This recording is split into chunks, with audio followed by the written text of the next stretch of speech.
Vivian raises her wine glass, and my grandmother's necklace slides against her throat. For half a second, the room tilts.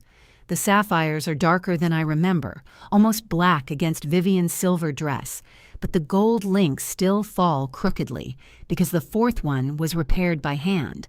The clasp rests beside her collarbone. A tiny swallow is engraved on it. I know that swallow. That necklace belonged to my grandmother, I say. Vivian covers it with one manicured hand. This is mine, Leah. You're welcome to object if you feel like embarrassing yourself. Daniel laughs into his bourbon. Come on, honey, don't get jealous again. Again. Across the table, our friends lower their eyes toward their plates. I stay quiet while Arthur Bell, the hotel's visiting jewelry appraiser, bends over Vivian's shoulder and examines the clasp through a small lens. His easy smile disappears. Mrs. Mercer, he says, where exactly did you get this? Daniel stops laughing. Vivian's fingers tighten around the stem of her glass. I just told you, it's mine. Arthur straightens, but he doesn't put away the lens. He's a soft-spoken man with a neat gray beard and the patient hands of someone accustomed to touching objects more valuable than the people holding them. A little brass lamp glows beside his leather case, throwing a hard white circle across our anniversary table. Yes, he says, I heard you. I'm asking where it came from before it became yours. The dining room keeps moving around us. Silverware touches china. A server carries a tray of champagne past the tall windows. Somewhere near the hotel bar, a woman bursts into laughter. At our table, 10 people become very interested in breathing quietly. Vivian looks at Daniel. It's quick, that look.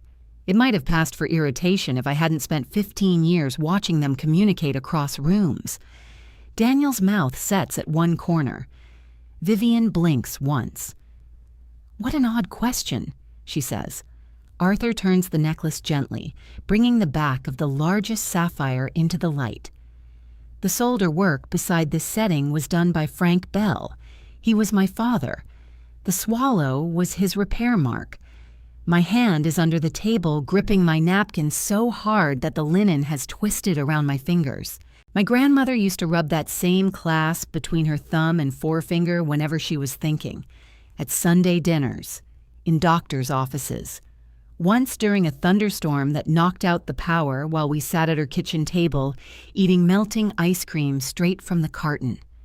After she died, I carried the necklace home in its blue velvet pouch and locked it inside the records cabinet at Mercer House. 3 people had keys to my office. I had one. Renee had one. Daniel had one. Arthur glances at me, and something like recognition moves across his face. Leah Mercer? Yes, I thought so. Your grandmother was Ruth Calder. Vivian lets the necklace fall. What does Ruth have to do with anything? Arthur's gaze returns to the stones. Her initials are engraved under the center setting. RC. I appraised this piece as part of her household inventory. Daniel shifts beside me. His knee bumps mine under the table, then stays there as if pressure can become reassurance simply by remaining in place. This is ridiculous, he says. Lots of people have the same initials. Arthur gives him a courteous look. Certainly. Fewer have the same custom necklace. Custom? Vivian says. The sapphires came from 3 separate pieces. Ruth's mother's brooch, her aunt's bracelet, and a ring. My father assembled them for her. Arthur pauses. I was also sent photographs of this necklace 2 weeks ago. The napkin slips from my hand. Sent by whom? I ask. Arthur closes his lens and sets it beside the lamp. The inquiry came under the name Vivian Mercer. Vivian turns toward me so fast that one of her earrings swings loose. I wanted an insurance estimate. You said the necklace came through your family, Arthur says. It did. Mom, Daniel murmurs. She ignores him. My husband's family. Marriage makes people family, last I checked. Her husband, Walter, has been dead for 6 years. She says his name only when there's something to inherit from him or someone to blame on his behalf. Arthur keeps his voice level. The photographs showed the clasp, but not the engraving. That's why I asked about provenance. provenance, Daniel says, forcing a smile toward the others. We've officially turned dinner into public television. Martin Hale, Daniel's prospective restaurant partner, gives a polite chuckle and immediately drinks from his water glass. His wife, Elise, doesn't move. I look at Daniel. How did your mother get my necklace? He rubs his thumb along the condensation on his bourbon glass. Leah, this isn't the place. You said I was jealous. I was trying to keep you from starting something. Vivian makes a small sound of disgust. Starting something. She already has. Arthur, take this off me. She turns her back to him and lifts her hair. Arthur hesitates, then opens the clasp. The necklace lands in his palm with a faint metallic sigh. My body remembers its weight before I touch it. Give it to me, I say. Vivian's hair drops. Absolutely not. Arthur stands between us holding the necklace. I'm not comfortable deciding ownership at a dinner table. Daniel gave it to me, Vivian says. Daniel closes his eyes. It lasts perhaps 1 second, but it's enough.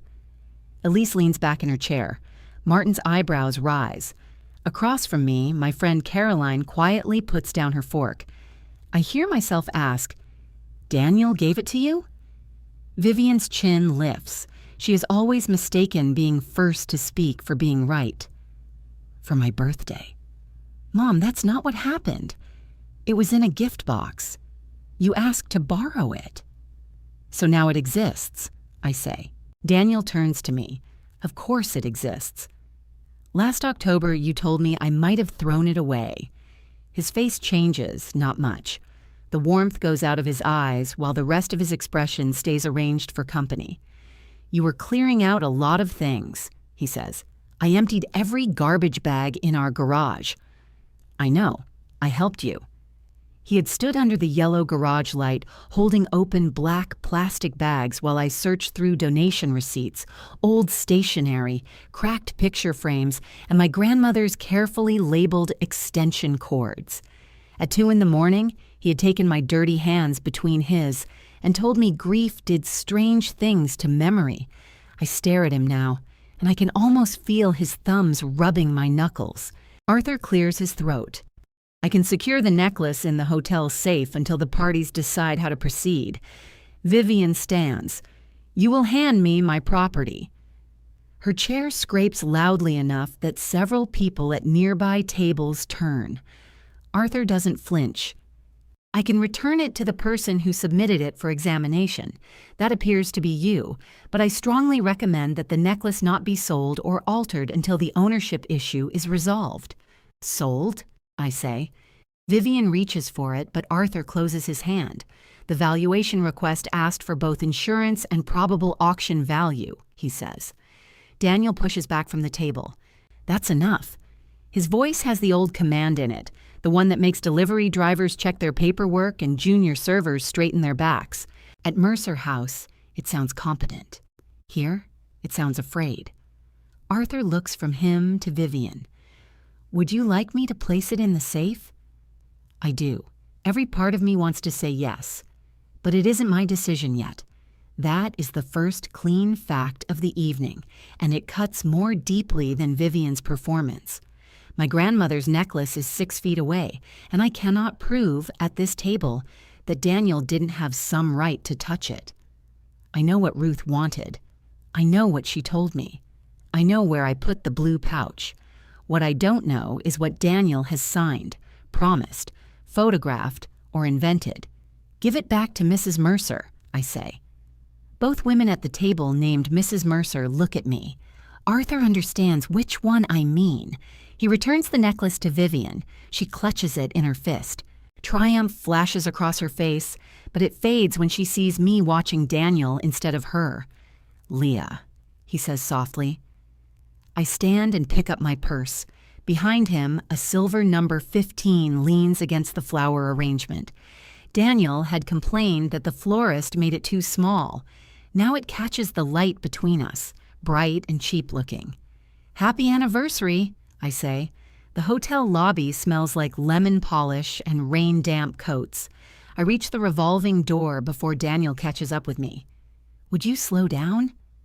I push through the last glass panel and step beneath the awning. Rain ticks against the parked cars. The valet looks up from his podium, sees Daniel's expression, and studies his ticket stand. Daniel grabs my elbow. I look at his hand until he releases me. I can explain, he says, then do it. Not out here. Why? Does the rain know your mother? His mouth twitches despite himself. For years, that almost smile could pull me back from anger. It says we're still us, even when we're being awful. Tonight, it makes my stomach turn. She found it at the office, he says. In my locked cabinet? She was looking for the title to the old van. The van title is in the fleet binder. I know that, she didn't. Why did she have your key? She needed to get into my office. I wait. He rubs the back of his neck. You know how she is. Yes, that's why she doesn't have a key. She saw the pouch. She liked the necklace. I told her she could wear it to her birthday dinner, and then everything got busy. Her birthday was in February. I know. It disappeared in October. Rainwater runs from the awning in a steady sheet beside us. Daniel glances toward the lobby doors. She had it cleaned. For 4 months? Leah, listen to yourself. You're interrogating every word like I planned a robbery. Did you? His head jerks back. I hate the question as soon as it leaves me. Not because it's unfair, because I see how carefully he decides to be hurt by it. We have been married 15 years, he says. Do you honestly think I would steal from you? 8 months ago, I would have said no. A car pulls beneath the awning. The valet runs around to open its rear door, giving us a wide berth. Daniel drops his voice. Mom asked what it was worth. I suggested an appraisal. That's it. Why did she say it came from her family? Because she gets embarrassed. She gets embarrassed, so she lies? You know what she meant. She considers you family. I laugh once. It sounds sharp in the rain. What? She wore my missing necklace to my anniversary dinner and dared me to object. I'm not defending that. You laughed. I was trying to lower the temperature. You made me the joke. His shoulders sag. He looks suddenly tired, and that is another old trick between us, though I'm not sure he knows he's doing it. Daniel's exhaustion has always become a room I'm expected to clean. I handled it badly, he says. I'm sorry. The valet brings our car around. Daniel reaches for the driver's door. I'll take a cab, I say. Don't be dramatic. There it is, the small shove hidden inside concern. I pull out my phone and request a ride. Leah, Martin, and Elise are still in there. We invited them because the restaurant proposal is next week. Can we please go back inside, finish dessert, and discuss this at home? You want me to finish dessert beside the woman wearing my grandmother's necklace. I'll make her take it off. You already gave it back to her. I didn't give it to her. I let her borrow it. Arthur said she requested an auction value. Mom likes knowing what things cost. So do I. What did dinner cost? He stares at me. It's an ordinary question, I say. What did dinner cost? About $2,800. From which account? His silence is brief. The restaurant venture has its own development account, funded by Daniel and Martin. Our household account pays the mortgage, utilities, insurance, and the automatic transfers Daniel once called the infrastructure of our life. Mercer House pays business expenses. The lines are simple because I made them simple. Daniel. I put it on the household card. I'll reimburse it. With what? The restaurant account. Then why didn't you use that card? I grabbed the wrong one. You booked this 6 weeks ago. My ride appears on the screen 4 minutes away. He looks toward the revolving doors again. Can we stop doing this in public? The irony is so precise, I almost admire it. I need the necklace returned tomorrow, I say. At my office, in the blue pouch. I'll handle it. And I want to see the email Vivian sent Arthur. That's between her and Arthur. It's about my property. I said I'll handle it. The rain catches the light from the hotel windows, every drop briefly visible before it disappears into the black pavement. I slide my phone back into my purse. That's what frightens me. His expression hardens. What is that supposed to mean? It means you handled the cabinet key. You handled the necklace. You handled me crawling through garbage while it was with your mother. I didn't know you were going to do that. You watched me. I thought if I told you she had it, you'd overreact. So you let me think I'd lost it. I was going to bring it back. You told me grief was affecting my memory. He looks away. There it is. Smaller than a confession. Uglier than a lie. My car turns into the hotel drive. Daniel steps closer. Please don't make any decisions tonight. I'm going to make one. His jaw tightens. I'm not going back inside. The driver stops at the curb. I open the rear door and get in before Daniel can answer. As we pull away, I look back through the rain-streaked window. He stands beneath the awning with the anniversary flowers visible behind him and his hands hanging empty at his sides. My phone vibrates before we reach the corner. Daniel, I love you. Let me fix this. A second message arrives. Vivian, your behavior tonight was humiliating. Then a third, from Caroline. I didn't want to say this at the table. I saw Daniel with that necklace in November. I read the sentence twice. November was the month Daniel helped me empty the garbage bags. I type, where? The dots appear immediately. At Mercer House, Caroline writes. He was photographing it beside a list of restaurant assets. I call Caroline instead of answering. She picks up before the first ring finishes. Are you still with him? I'm in a car. Good. Why didn't you tell me? The driver glances at me in the mirror. I lower my voice, though I'm no longer sure what I'm protecting. I thought you knew, Caroline says. Daniel had it laid out on the conference table with a camera, that leather folder he uses, and a typed list. When I said it was beautiful, he told me you were letting him include a few family assets in the restaurant presentation. What kind of assets? I only saw the top of the page. Kitchen equipment, vehicles, something about a guarantee. Was anyone else there? Renee walked in while we were talking. She looked annoyed that I'd seen it. That lands almost as badly as Daniel's silence under the awning. Renee has worked beside me for 9 years. She knows which brides will change their minds, which florists take 3 reminders, and which circuit breaker trips when someone plugs a coffee urn into the East Hall. She also knows where I kept Ruth's necklace. Did she say anything? She asked Daniel if he had finished the photographs. Then she took me downstairs to see the new linens. I asked the driver to change our destination. Mercer House looks abandoned after midnight.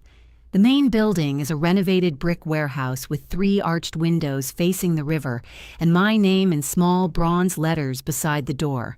Daniel wanted bigger lettering. I wanted people to notice the building before they noticed me. My key sticks in the lock when it rains. I lift the handle, turn twice, and the door opens. Inside, the air smells faintly of coffee and lemon oil. A row of folded menu cards waits on the reception desk for Saturday's tasting. Someone has left one of the brass sconces burning near the stairs. I switch off the alarm using my code and go straight to my office. The cabinet is closed. There are no scratches near the lock, no bent hinges, nothing to suggest a theft. I unlock it and pull open the shallow top drawer. The space where the pouch sat is still empty.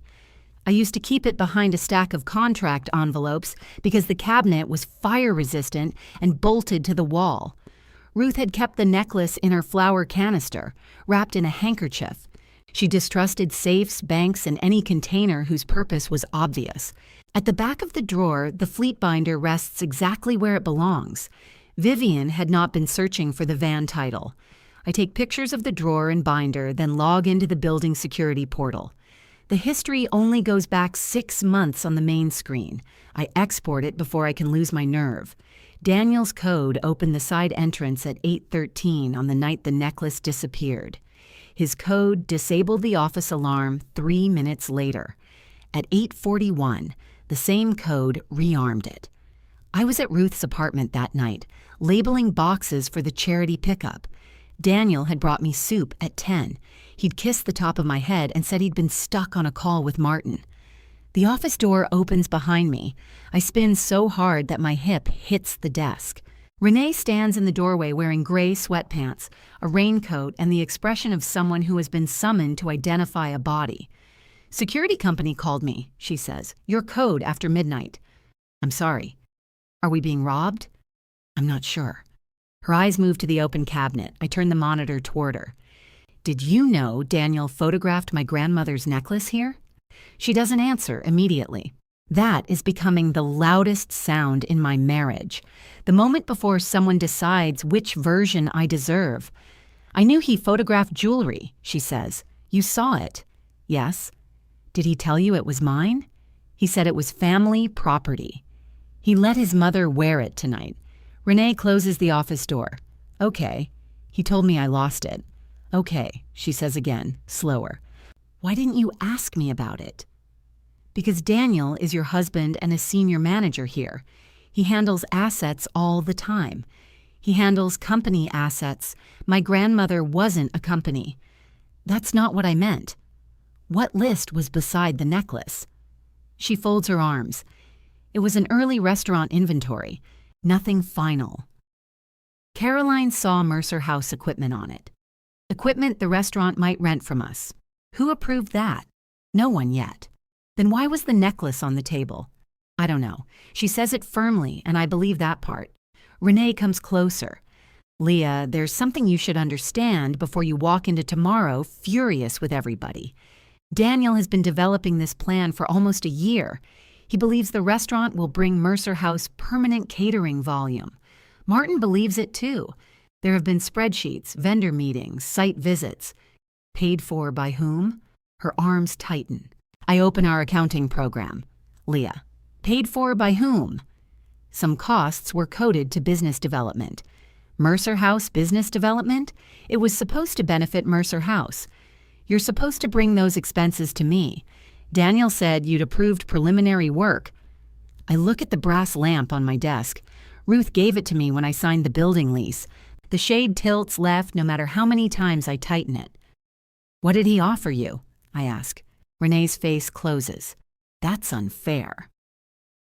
"A position at the restaurant? Director of operations. There it is. I haven't accepted. But you knew." "I knew they wanted to make an offer if the deal moved forward." "And you thought I approved the deal." "I thought you two were negotiating." "You thought I approved putting my necklace on an asset list?" "I told you. I didn't know whose it was." We stare at each other across the open cabinet. Renee's phone buzzes in her pocket. She checks it and sighs. "Daniel?" "Answer." He's probably calling because the security company called him too. "Answer." She does, putting the phone to her ear rather than on speaker. "Hi, yes, she's here." Her eyes meet mine. "I don't think that's a good idea."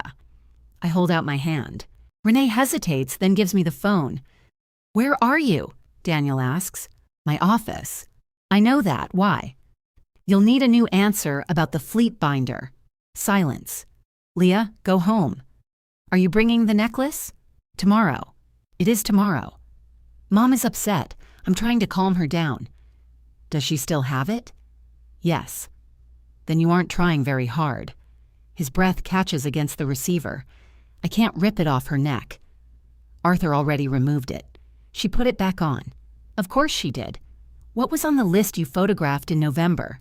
"We're not doing this at 1 in the morning." "Then email it to me." It was a draft. Email it. You're reacting to half a conversation Caroline overheard. Renee saw it. Renee looks away. Daniel's voice sharpens. "Put Renee back on. She doesn't work for you at 1 in the morning. She works for the company. The company is mine at every hour." The words hang there. I have said versions of them on tax forms and insurance applications, but never to Daniel. To him, I have always said ours. His voice goes quiet. "So that's where you're taking this. You took it there when you opened the cabinet."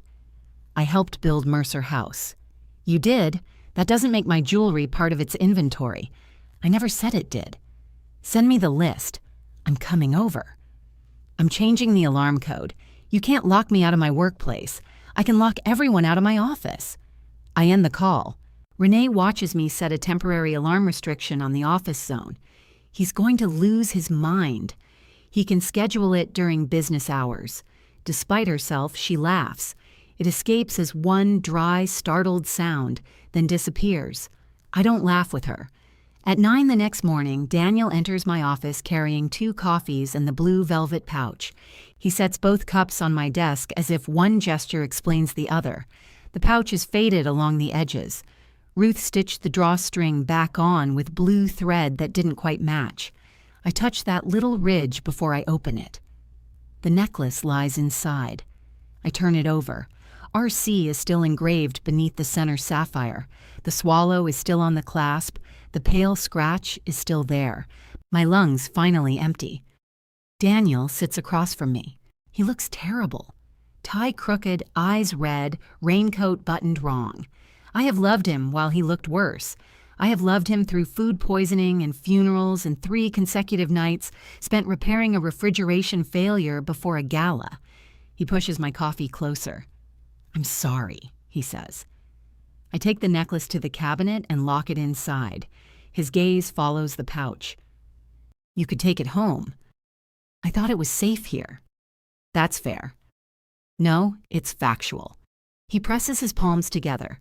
Mom had it in a gift box because she didn't like the pouch. She thought it smelled old. That's what old things smell like. She shouldn't have worn it last night. She shouldn't have had it. I should have told you. You should have asked me. Yes. The agreement comes so quickly that I don't trust it. Why did you photograph it? I was documenting assets we might be able to use. Use how? As evidence of personal liquidity. You mean collateral? Potential collateral. If we needed it. We, us, you and Martin, you and me. I sit down. When did I join the restaurant deal? You're not joining. Mercer House would guarantee part of the equipment lease, and we'd use our household assets to show financial stability. My grandmother's necklace is not a household asset. We're married, Leah. The words are calm, reasonable. That makes them worse. Do you think marriage means everything I own becomes available when you need it? No. I think marriage means we discuss resources. You discussed mine with Martin, Renee, Arthur, and your mother. I was preparing options before I came to you. You did come to me. I said I wouldn't guarantee the restaurant. That was before you saw the updated projections. You mean the projections Mercer House paid Renee to help create? His eyes flick toward the glass wall facing the operations floor. Renee is at her desk, pretending not to see us. I was trying to build something of my own, he says. You have a job at your company. The resentment in those 2 words feels well used, like a pan polished by years of handling. You are paid more than any manager here. That's not the point. What is? I don't want my whole life to be one long favor from my wife. So you stole from her instead? His chair legs strike the floor as he stands. Coffee sloshes through the opening in his cup. I brought it back. After your mother wore it in front of Arthur. I brought it back because it belongs to you. Did you believe that before Arthur recognized it? His face answers before he can. He turns toward the window. Downstairs, a delivery truck backs toward the loading bay, beeping at steady intervals. We need the preview to go well, he says. That's all I'm asking now. Next Thursday. Mercer House provides the food and service. Martin's investors see the full concept. After that, we decide together. You already put us on the equipment list. Draft list. Send it to me. He picks up his coffee. I'll send the current version. The November version. That version is irrelevant. It had my necklace on it. He looks at me for a long moment. You're going to destroy a viable deal to punish me. I haven't made a decision about the preview. His shoulders loosen slightly. But Vivian is removed from the vehicle policy today, I say. She returns her van key and her building key. She will no longer use our linens, staff, rooms, or accounts without a signed rental agreement. You're angry at me. Don't take it out on her. I'm angry at both of you. I'm changing access accordingly. She hosts 2 events a month that bring us referrals. She has never paid an invoice. She's my mother. I know who she is. By noon, Vivian has called reception 6 times. At 12:15, she appears in the lobby carrying a garment bag and tells the receptionist she needs 12 cream tablecloths for a luncheon. Her building key no longer opens the supply door. I watch from the upstairs landing as Renee explains that the linens require a rental contract. Vivian looks up and finds me. "You're serious," she says. "Yes." "Over a necklace. Bring back the van key." Her mouth tightens. "Daniel said this tantrum would pass." "Then he can wait with you." She leaves the garment bag draped over a lobby chair. 10 minutes later, Daniel takes it with him when he walks out. For the first time in years, I do not follow him downstairs to fix what he leaves behind. At 3, I remove Mercer House labor and equipment from the restaurant preview calendar, pending written approval. Renee sees the notification and comes into my office. "You're going to make them miss the investor date. They can hire another caterer. On 6 days' notice? That's what our rush fee is for. You're making a business decision in the middle of a marital fight." I'm separating the two. It doesn't look separate from here. I turn the monitor so she can see the restaurant expenses charged to business development, storage, photography, menu testing, consultant travel. 11 months of small amounts placed where I would expect to see growth costs.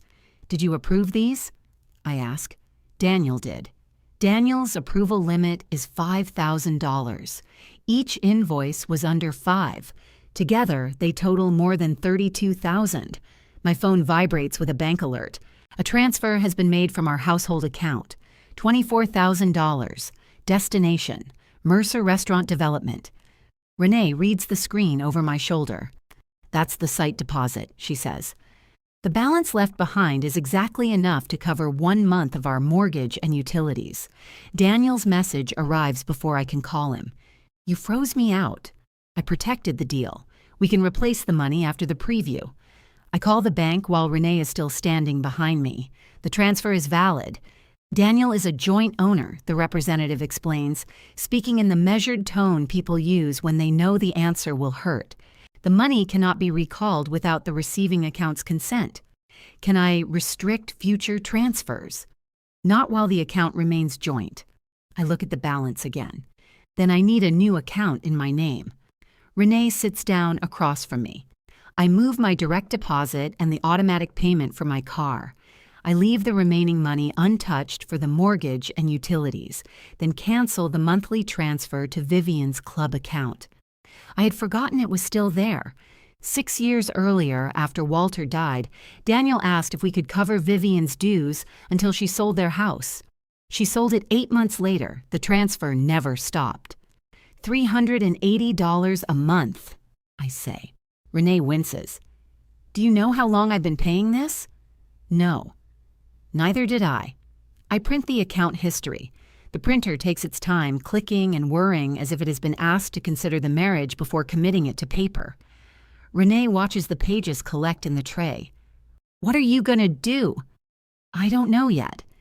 It is the truth, and saying it frightens me more than pretending I have a plan. At 5:30, I drive home. Daniel's car is in the driveway, but he isn't inside. I find him at the lakeside cottage, holding the door open while Vivian directs 2 rental employees carrying flower stands into the living room. The cottage sits behind our house, separated by a slope of wet grass and a line of cedar trees. Ruth stayed there during her last Christmas. Vivian has used it since then for committee meetings, visiting friends, and the quiet storage of things she doesn't want cluttering her own condo. Today, silver chargers cover the dining table. Boxes of glassware line the wall.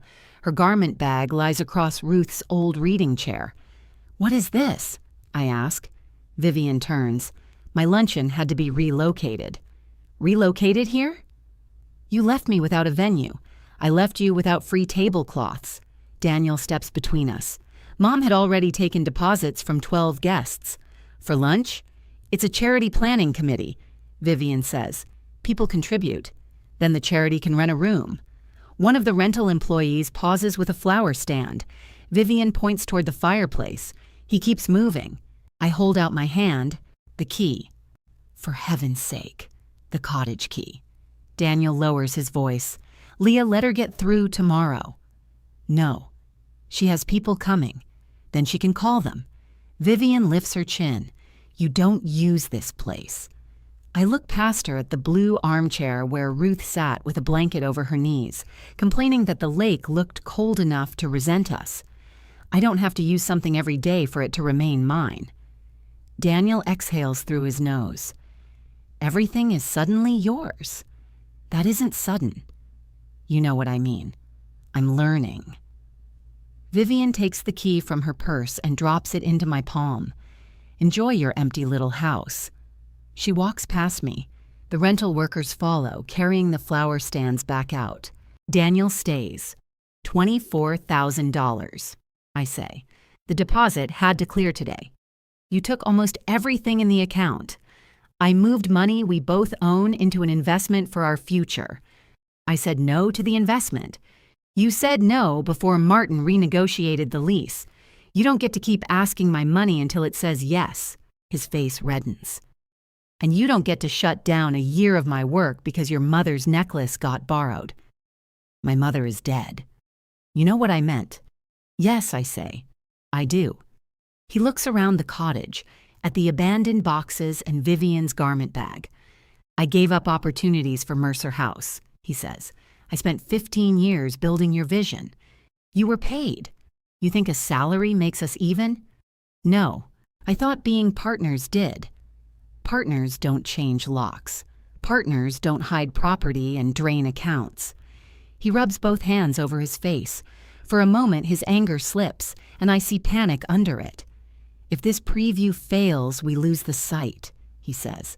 Martin walks. The deposit is gone. You knew that before you transferred it. I knew you'd calm down. The certainty of it leaves me cold. He had not believed I would agree. He had believed agreement was something time, pressure, and exhaustion would eventually produce. I'm staying in the cottage, I say. He stares at me. What? I need space. This is our home. The cottage is mine. There you go again. I pick up Vivian's garment bag and hand it to him. Take this with you. He does, but only because holding it allows him to leave as if I have assigned him an errand. I changed the cottage locks that evening with a screwdriver, a flashlight, and a video on my phone. The new deadbolt sits slightly crooked. It catches unless I pull the door toward me. Ruth would have approved. She trusted imperfect locks because they required attention. At 11, Vivian sends me an invoice for the canceled luncheon. I reply with the rental agreement for the cottage and a list of her unpaid uses over the previous 2 years. I don't ask her to pay it. I simply attach the total. She doesn't write back. Arthur meets me the next morning in his office above a clock shop. The walls are lined with shallow drawers, framed certificates, and photographs of jewelry enlarged until the settings look architectural. He places Ruth's old inventory file on the desk between us. The appraisal includes 3 photographs. In one, the necklace lies open on black velvet. In another, the clasp is turned to show the swallow. The third shows the engraving beneath the center stone. Your grandmother was very specific about documentation, Arthur says. She labeled extension cords. He smiles. That sounds like her. I touch the corner of the photograph. Can I have a copy? It's your inventory record, yes. He prints the recent inquiry as well. Vivian's email claims the necklace passed from her husband's grandmother to her.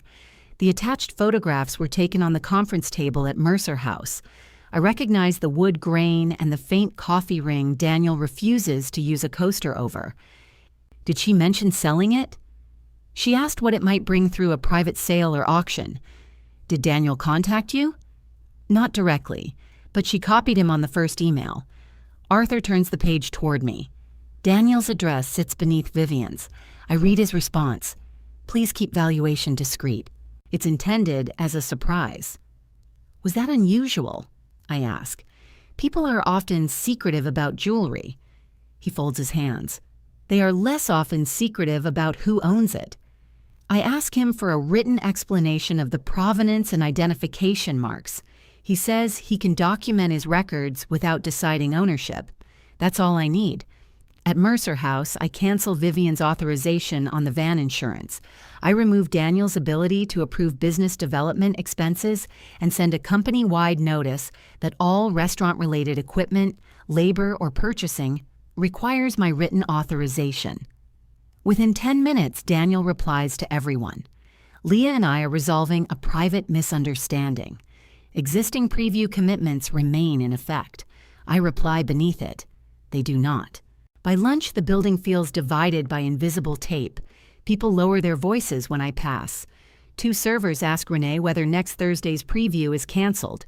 A chef tells me he already designed the menu and bought specialty molds. Daniel scheduled everything through separate conversations, letting each person assume approval existed somewhere else. Martin calls it too. "I'd rather meet in person," he says. He arrives wearing a navy suit and the uneasy smile of a man entering someone else's argument while carrying his own wallet. We sit in the conference room where Daniel photographed the necklace. "I'm not here to referee your marriage," Martin says. "Good." But Daniel represented that Mercer House was a committed operating partner. It isn't. He showed me equipment schedules, drafts. He showed me projected labor rates, created using staff I paid. Martin's mouth tightens. He also said you would personally guarantee the equipment lease after the investor preview. I refused months ago. He said you wanted improved terms. I wanted no terms. He studies me. Why would he tell me otherwise? You'll have to ask him. I have. He says you're reacting emotionally to a family dispute. There is a trace of apology in Martin's voice, but he still says it. I slide Vivian's valuation email across the table. He reads Daniel's message at the bottom. "What does a necklace have to do with the restaurant?" he asks. That is what I'm trying to determine. Martin rubs his jaw. The investors arrive Thursday. If Mercer House withdraws, we have no operating presentation. You have Daniel. I have a development manager who promised me a catering company. For one brief moment, we understand each other perfectly. Then he pushes the email back. If this deal dies now, your household loses the deposit too. I know. $24,000 is not enough to make a point with. It wasn't my point. It was my money. He leaves without threatening me. That feels more serious than if he had. Daniel spends the afternoon taking employees into his office one by one. He tells them the restaurant would create stable schedules and higher wages. He tells them I am making a temporary personal decision. He tells Renee her director position remains available if she can keep the preview moving. At 6, she comes into my office holding a revised equipment authorization form. "Daniel needs your signature," she says. I read it. Every item is labeled as a short-term rental at market rate. Ovens, refrigeration units, service carts, 2 vans. The rates look proper because Renee knows how to make numbers look proper. "Where's the original request?" I ask. "This replaces it." That wasn't my question. She sits down. He says the November sheet was a working note. Then it should be easy to show me. He told me to update the equipment records so this version appears in the original project file. I look up. Renee's face has gone pale. I asked if he meant add it. He said replace. That would make it look like Mercer House approved rentals months ago. Yes. And you're telling me because? Because he offered me a promotion. He didn't buy me. She sets a flash drive on my desk. The November inventory opens with Daniel's name in the author field. Below the Mercer House equipment is a section titled Personal Support Assets. The necklace is listed as family jewelry, owner authorized. Beside it is a photograph of me wearing it at Ruth's memorial. Daniel cropped everyone else out. My face is turned toward the floor, one hand touching the clasp. Renee whispers, "I'm sorry." I keep looking at the photograph. He had used the worst day of my life to prove I would stand behind his deal. At the bottom of the file is Thursday's investor schedule, including a welcome speech by Daniel and an ownership presentation by Martin. I close the document. "Are they still expecting Mercer House?" Renee asks. "Yes." Her eyes widen. "You're letting the preview happen?" I'm letting them gather everyone they made promises to. I remove the blue velvet pouch from my locked cabinet and place Arthur's provenance report inside it with the necklace. Then I pull the drawstring closed. The necklace stays in the cabinet until Thursday afternoon. I wear a black suit to work and bring a dress and a garment bag. Daniel sees it through the glass wall of my office and comes in without knocking. "You're coming tonight?" I said I would. His eyes flick toward the locked cabinet. "As Mercer House? As Leah Mercer. What's the difference? You'll hear it tonight." He closes the door behind him. The last few days have sharpened him. His tie is perfect again, his shoes polished, his face composed. This is the Daniel clients trust when the tent is leaking and the cake is still 40 miles away. "Martin says you gave him the impression you might cooperate." I told him I would attend the ownership presentation. "We can fix this, Leah. The preview. Everything." He puts a folder on my desk. Inside is a proposed repayment schedule for the $24,000. It depends on restaurant revenue beginning in 3 months. "You can't repay money with income from a business that doesn't exist," I say. "It will exist if you stop trying to kill it." "I didn't transfer the deposit." "You know what I mean." "I'm tired of knowing what you mean." He leans both hands on my desk. "You want me to say I was wrong? Fine. I was wrong to let Mom take the necklace. I was wrong to photograph it. I was wrong to move the deposit without telling you. Pick one. I'll say it in whatever order helps." "You still think the problem is the order?" His jaw shifts. "What do you want?" he asks. The question sounds sincere, which is almost cruel. For years, I wanted him to ask it before making a decision for both of us. Now that he has run out of decisions, he wants my answer. "I wanted my husband to protect the things I couldn't replace." "I do protect you. You protected the restaurant from my refusal." He straightens. "I was building something for us." "You were building something that needed me to stop saying no." He walks to the window and looks down at the operations floor. Staff members are loading supplies for an event that has nothing to do with his restaurant. The company continues beneath us in labeled crates, printed checklists, and people who know where they are going. "I can't go back to being your employee after this," he says. "I know." He turns. For the first time, the anger leaves his face entirely. "Are you firing me?" "I haven't decided whether you'll resign first. You'd throw away our marriage and my career in the same week? I didn't put them on the same list." He flinches. I wish that gives me satisfaction. It doesn't. It only proves he understands exactly which wound I'm touching. At the door, he pauses. "Mom will be there tonight." I assumed. "She thinks you're planning to humiliate her." "Vivian thought wearing my necklace would humiliate me. She's scared. So am I." He looks back, surprised by the admission. Then he leaves. The restaurant space occupies the ground floor of an old bank building. Daniel has preserved the stone columns and brass teller cages, using them to divide the dining room from the bar. Even unfinished, it's beautiful. He has good instincts. That is part of what makes the loss feel real. Rented ovens hum in the temporary kitchen. A catering company from across town has provided servers at its highest rush rate. The menu is Daniel's: smoked trout on rye crisps, braised short ribs in tiny pastry shells, pear slices with blue cheese and honey. Mercer House could have done it better. That thought arrives automatically. I let it pass. Vivian stands near the bar in a red silk dress, wearing a strand of oversized pearls. When she sees me, her hand goes to her throat. Caroline is beside her, though not by choice. Vivian has trapped her against a column with a story about parking. "You came," Caroline says, stepping away. "Daniel invited half the anniversary table," Vivian says. "He wanted people to see that we're still a family." "Did he?" She looks at the neckline of my dress. "Where is the necklace?" "Safe." Her eyes narrow. "That's wise. These events attract all kinds." Caroline turns her face away, but I see her mouth tighten. Vivian lowers her voice. "Daniel says you're holding the entire deal hostage. Daniel says many things. He made one mistake. He made a series of choices." "And you've never made one?" "I've made several. I paid your club dues for 5 years after you sold your house. Color rises from her neck into her cheeks. That was Daniel's arrangement. With my money. Married people share money. Only when it's mine, apparently. She glances around to see who is listening. You enjoyed being generous until you needed something to punish us with. The sentence lands because there is truth in it. I did enjoy it. I liked being the person who could solve a problem before anyone had to ask twice. I confused being needed with being safe.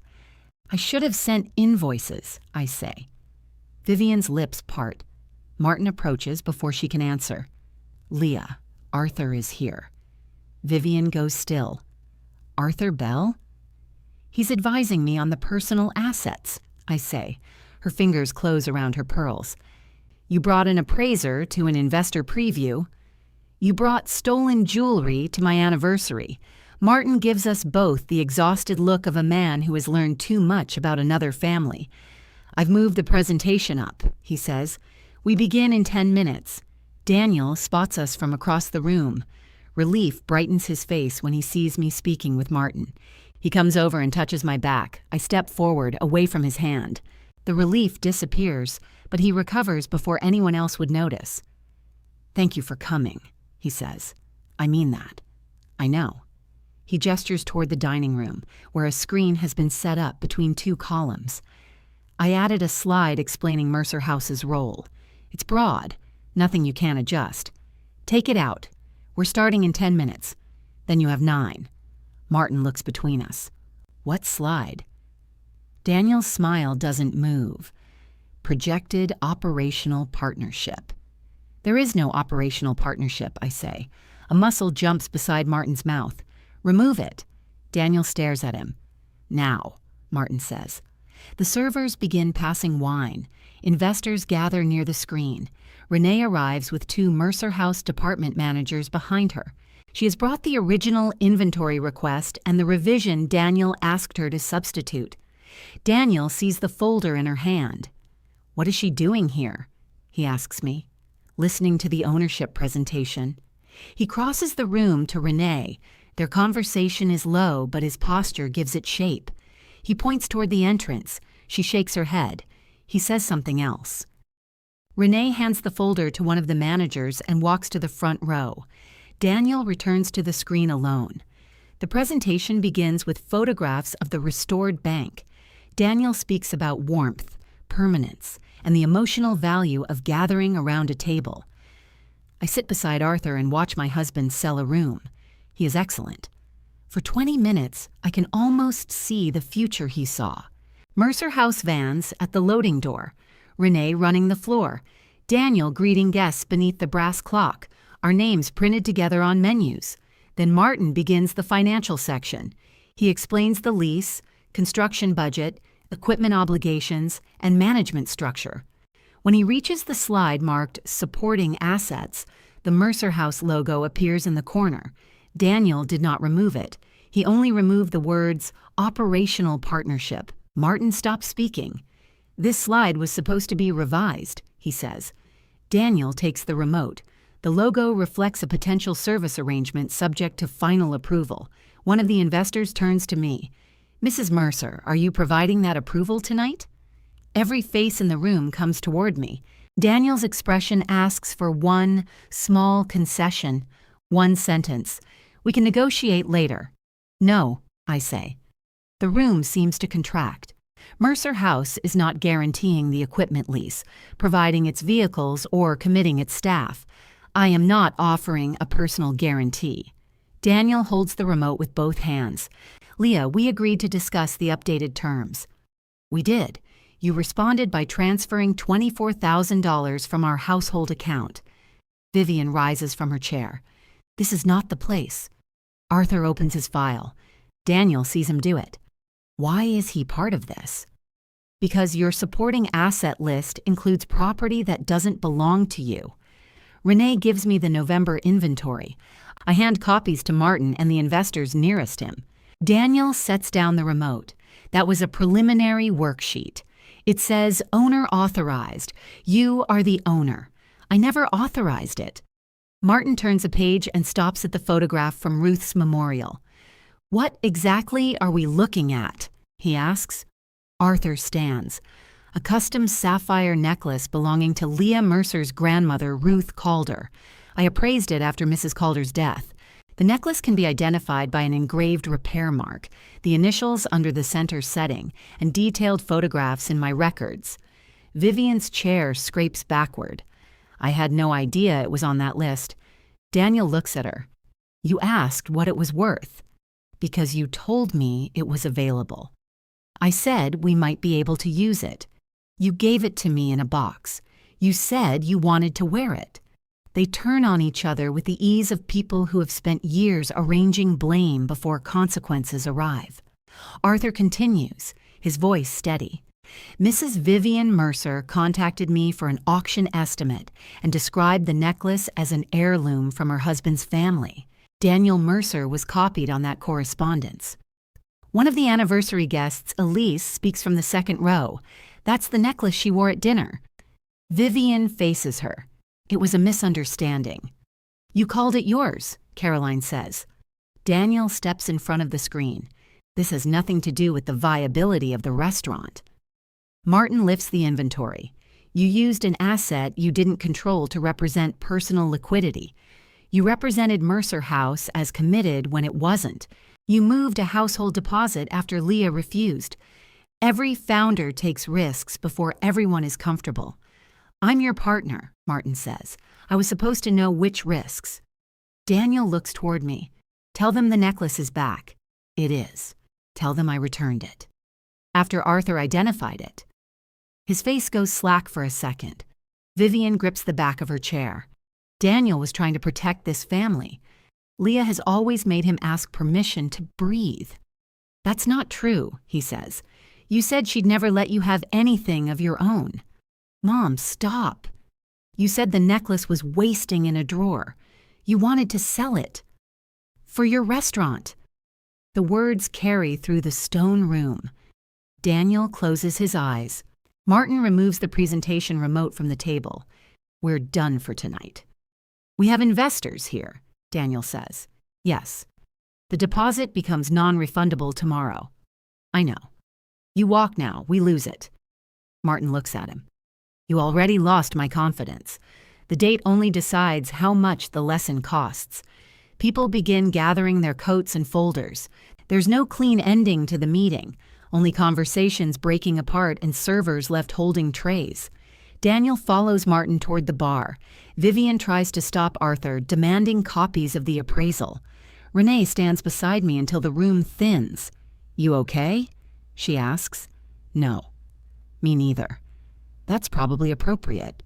She gives me a tired smile. "What happens tomorrow?" "You report to me.